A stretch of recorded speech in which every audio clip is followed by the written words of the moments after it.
On the US election, I've been here now for 10 days or so in America.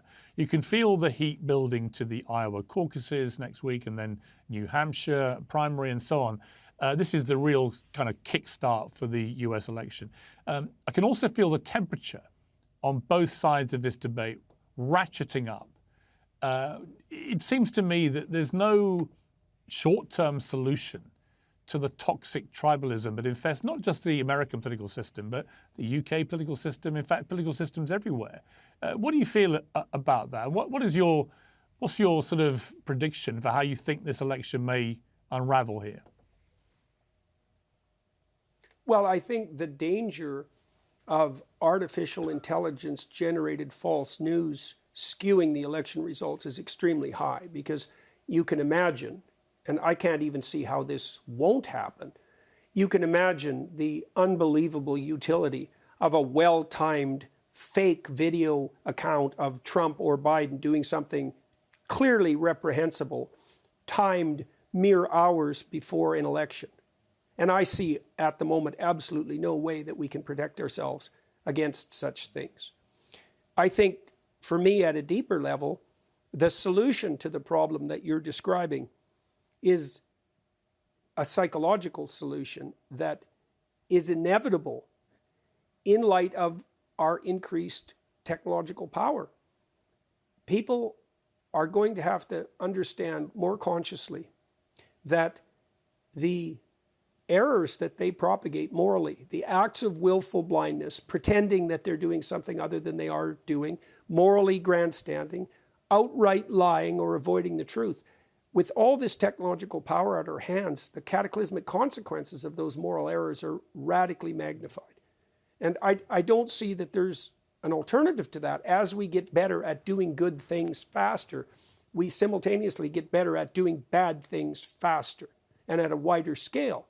And, you know, I concluded decades ago, and this is partly why I stayed as a psychologist rather than, say, pursuing a political career, is that we've always known in the West that the weight of the world rests on our individual shoulders, right? The central story of the West is that each person is to take up their cross and carry it uphill, and that that's a divine calling, and that the fate of the world in some sense depends on that. And we're going to see, Piers, in the next 30 years, we're going to see, and it might be a lot faster than that, just exactly how true that is, as the evidence for the world disrupting consequences of our hypothetically trivial errors start to become increasingly manifest, increasingly and rapidly manifest.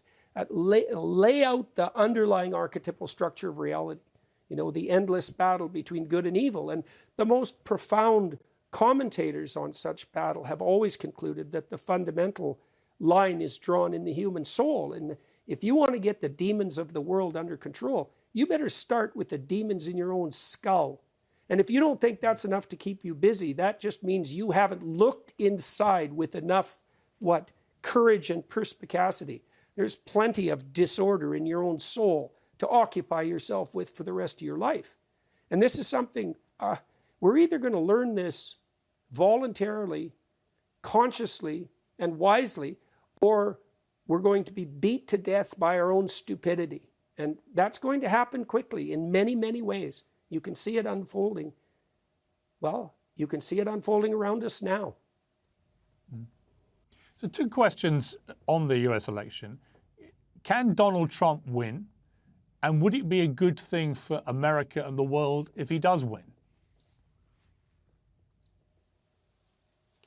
Well, I think he can win, assuming that he'll be put on the ballot. As far as I've been able to tell, and God only knows how reliable the polls are, and generally not very, because the questions are usually biased unconscionably, he's certainly popular enough to win. I don't see another candidate emerging on the Republican side at the moment who poses a threat. There are some interesting people running, that's for sure. It looks to me like DeSantis is a pretty competent character, and Vivek Ramaswamy is, at minimum, very interesting and bright and quite the disruptive force. On the Democrat side, you know, Dean Phillips, who almost no one knows about, and who the Democrats are doing, what would you say, everything they can to keep it that way. He's an interesting alternative to Biden. I don't think Kennedy has a chance, although there are some things about him I like. I think Trump could win. Will that be good? It depends on what he does if he wins. It depends on the manner in which the victory takes place. It depends on whether or not the people on the more conservative side of the spectrum are able to extend a welcoming hand to those who are more on the progressive side. And it certainly depends on whether those on the progressive side are willing to dispense with some of the ideological stupidity that possesses them, that is generating an endless sequence of unnecessary culture war. You know, the left in particular has become 100% preoccupied with the most pathological possible political narrative, which is essentially a victim-victimizer story, that you can understand every element of social interaction among humans, from marriage upwards to the political, in terms of who's got the power, who's the oppressed.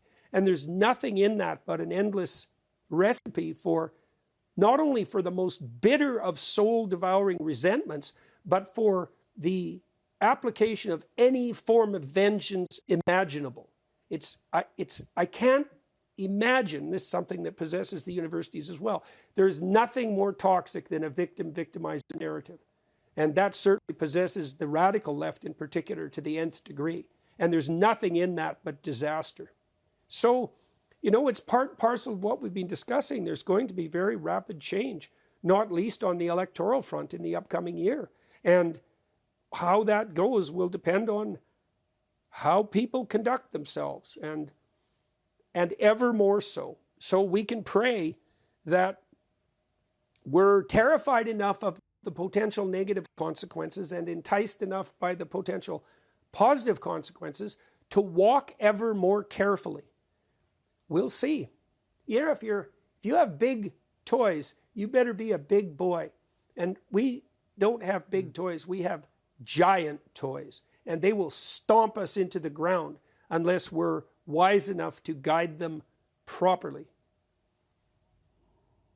You know, the fascinating thing about Trump, for example, is I always say to people, I've known him a long time and know him very well, he's got the thinnest skin of any person in public life. He reacts to absolutely everything and goes to DEFCON 1 in a heartbeat.